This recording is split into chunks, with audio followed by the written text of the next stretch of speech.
айтылган дейт. Кече YouTube'дан эмес, кеминге бара, башка жерге бара, кайсы жерге барса, булар иш ошол да. Булар иш ошол. Эми силер элестеткиле.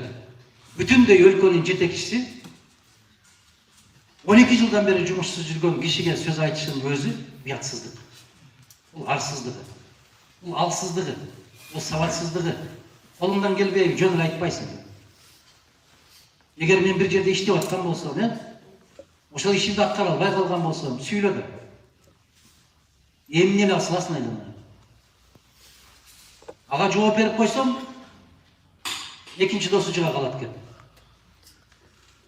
Пресс-секретарь болду. Кайсы өлкөдө көрдүңөр? Президентти сындап койсо, кече Россияда шайлоо бүттү. ЛДПР эмдилер депкен сынды айтпады. Владимир Вольфович Жириновский. Геннадий Андреевич Жуганов кандай даган сындарды айтпады. Бирок Путиндин дарегине. Силер кайдан көрдүңөр? Бортников чыгып Путин үчүн жооп берип атканын. Бортников кызмынын директору. Тааныбайсыз, көп тааныбайт да. Бортниковдун өңүндө тааныбайт көптөгөн орустар. Ал чыкпайт деле. А бул пресс-секретарь болболду. Уят го дейм эми. Енелерим мен расмий түрдө айтам. Ойунан от чыгарбагыла, токтоткула. Токтоткула айламайдыңдар. Токтот айламайдыңдар. Бир жерге барып алып, бир кичинекей камакта ачып алып деле шылтоо кылып интервью бере бербейм. Бортниковду көбү тааныбайт. Путиндин дарегине сөздөр айтылып атат, өкмөттүн дарегине сөздөр айтылып атат. Россияда бир жолу ошол ФСБнын жетекчиси чыгып жооп бердиби Путин үчүн? Не деген маскарачылык? Это позор. Это полный позор. Это деградация той службы, которой служит этот человек. Полная деградация. Кошна Казахстанда алгыла. Бийлигине сындар айтылып атат. КМБСынын төрагасынын ким экенин көрүп атасыңарбы? Мен да билбейм. Өзбекстанда ким азыр? СНДнын төрагасы. Билбейбиз да. А бизде КМБнын төрагасынын бүтүн дүйнө таанып кетти го, пресс-секретарь катарында.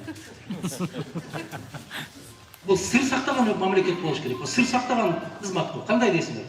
Илгери тойдо отурганда эч ким экенин билбейт эле анда. Токтотуш керек жигиттер. Өрбөгөнүн көргөнү курусун деген нерсени токтотуш керек. Ушуларды сөз кылганга арзып айтып токтотуп койдум эле. Азыр улам суроо бергендерден булар жооп беришке туура келип атат. Уят болот.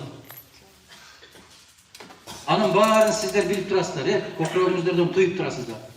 Мына Акаевдин мезгилинде биздин Аскар Акаевдин дарегине не деген сындар айтылбаса дагы эч качан КМБнын төрагасы чыгып жооп бербейт эле.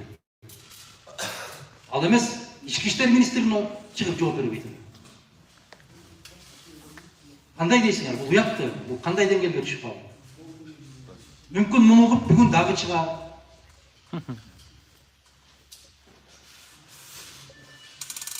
Суроолор бүттү ушуну менен. Эгерде ооздеги суроолор жок болсо,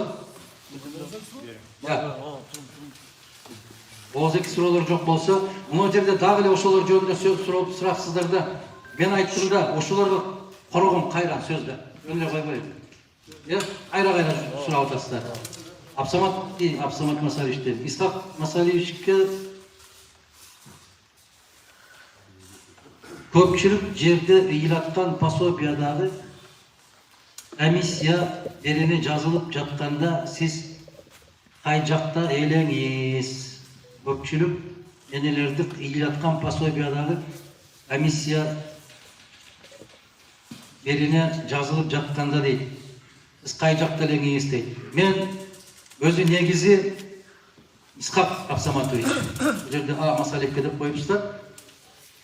Мен адам өзү үчүн жооп бериш өтө кыйын. Мына ушул суроону көп берет да.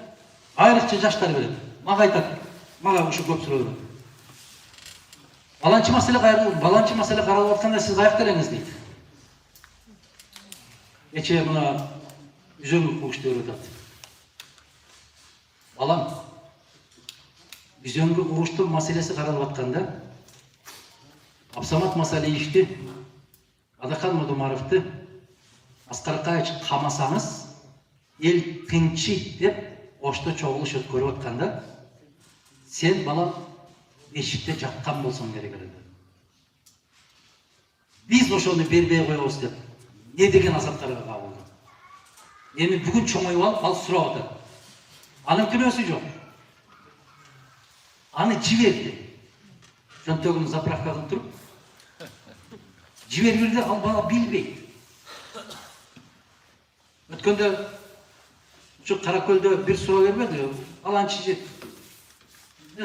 каркыра кетип баратканда сиз кайда элеңиз дейт. Ушу суроо мода да. Доконцалардын формасы ушундай. Балам сен билесиңби ал каякта десем билем деди. Каякта десем нарында деди. Болду, отура бер деди. Отура бер. Ал канча гектар жер десем мен карабай калыпмын дейт. Отура бер.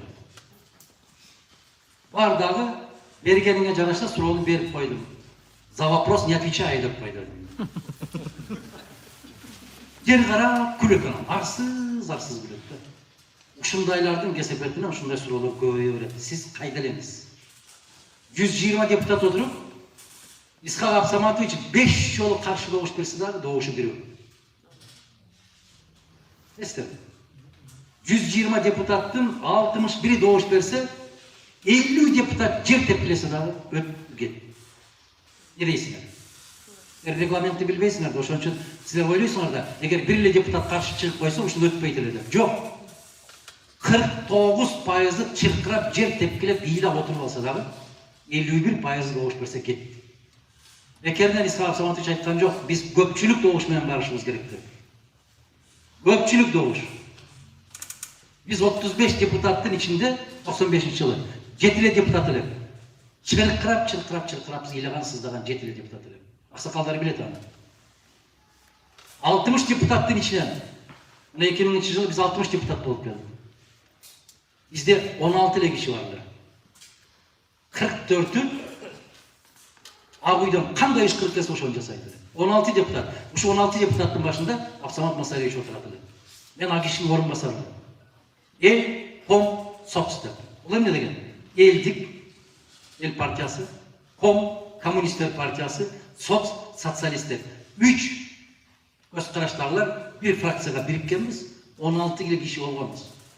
Калгандары биздин арабызга келип кошулмак турсун, биз менен амандашып, биз менен чай ичкенде учуп чыгып кетет эле. Азыр деле ошондой. Азыр да коркот. Сурап атпайбы? Мыкты жигиттер, азаматтар барбы дейт. Бар, алар түндө келет. Ойлордо акырын чыгып алып туруп, колду кысып кармайт. Мыкты сүйлөдүңүз сиз менен дейт. Шуну чыгып айтпайсызбы силер? Биз каяктан издейли ушундай эр жүрөктөрдү? Каяктан табабыз ошондой азаматтарды? Сиздер деле эрте менен чыкканда мындай эки жакты карап, мындай көчөнүн башын бири карап, анан биякты бири карап, эңкейип карап, ар бир талдын түйүн карап, анан барып жатпайсыңар бара турган жерге. Түз ышкырып бара аласыңар, колду чөнтөккө салып көчөдө.